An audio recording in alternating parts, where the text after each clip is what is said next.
والسلام علی رسول اللہ۔ یہ کچھ سوالات ہیں۔ ایک وقت میں 3 طلاقیں دینے سے طلاق ہو جاتی ہے؟ اگر نہیں تو قرآن و حدیث سے وضاحت فرمائیں۔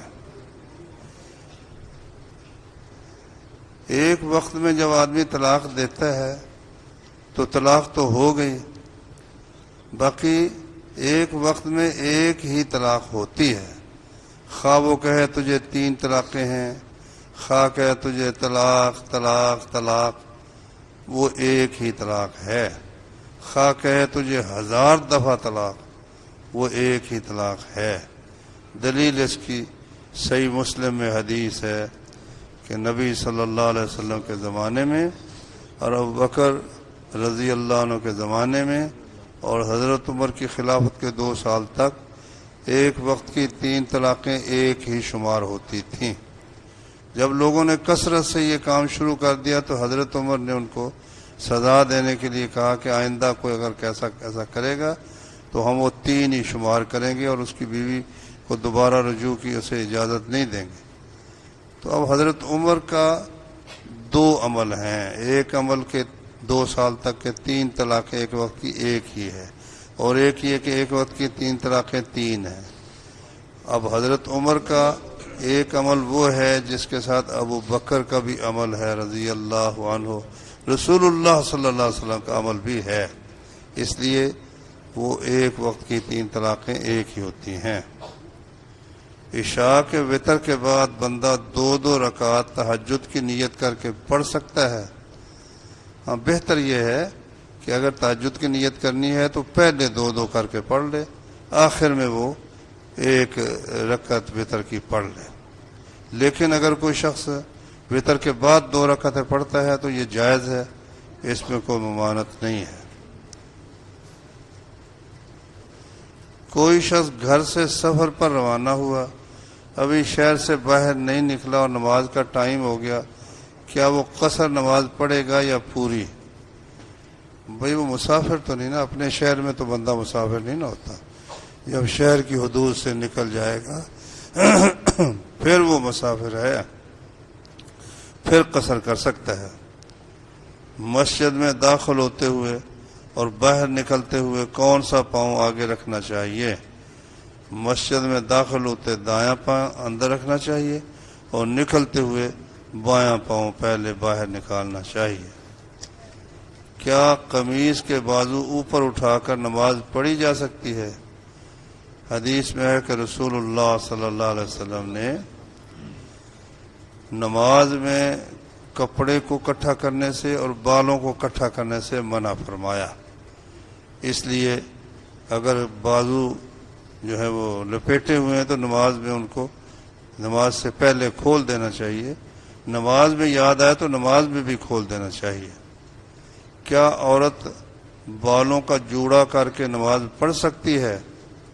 نہیں، یہ جو ہوتی ہے نا چوٹی گوت جسے کہتے ہیں، اس کا کوئی حرج نہیں، لیکن جوڑا اکٹھا کر کے بالوں کو، یہ ٹھیک نہیں، نماز کی حالت میں ٹھیک نہیں ہے۔ کیا عورتیں اپنے چہرے سے غیر ضروری بال اتار سکتی ہے؟ 2 قسم کے ہو سکتے ہیں، ایک وہ جو ایک نرم سی لوئی ہوتی ہے تو یہ ان کو صاف کرنا حرام ہے، لعنت فرمائی نبی صلی اللہ علیہ وسلم نے۔ لیکن اگر کسی عورت کے چہرے پر داڑھی آ جاتی ہے مردوں جیسی تو یہ تو پھر ایک بیماری بن گئی نا، جس طرح رسولیاں شروع ہو جائیں تو ان کو کاٹنا جائز ہے، اسی طرح سے ایسے بال جو مردوں جیسے ہیں وہ اتار سکتے ہیں۔ تحفہ دے کر واپس لینا، اس کے بارے میں قرآن و حدیث کا کوئی حکم ہے؟ فرمایا رسول اللہ صلی اللہ علیہ وسلم نے، لیس لنا مثل السوء، یہ بری مثال ہم اپنے لیے پسند نہیں کرتے، ہم اس کے مصداق نہیں بننا چاہتے۔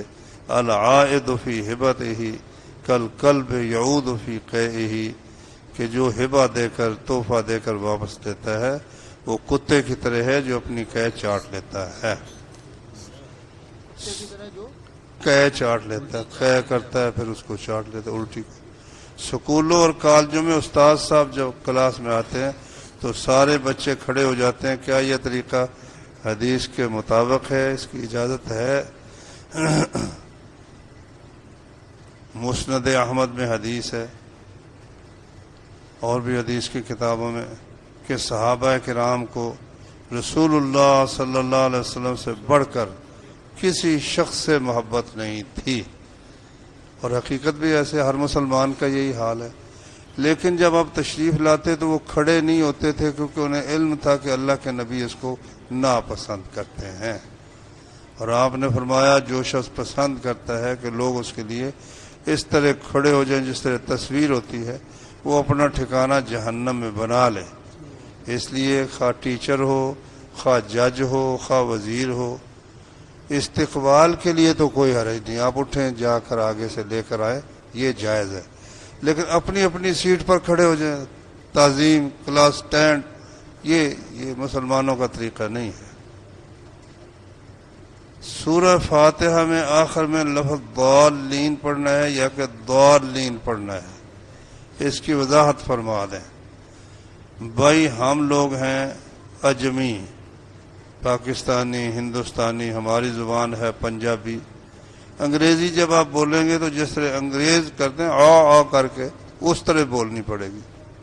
اسی طرح عربی بولیں گے تو جس طرح عرب بولتے ہیں اس طرح پڑھنی پڑے گی. اس لیے حرم شریف کے قاریوں کو سن لیں، جس طرح وہ پڑھتے ہیں آپ اس طرح پڑھیں.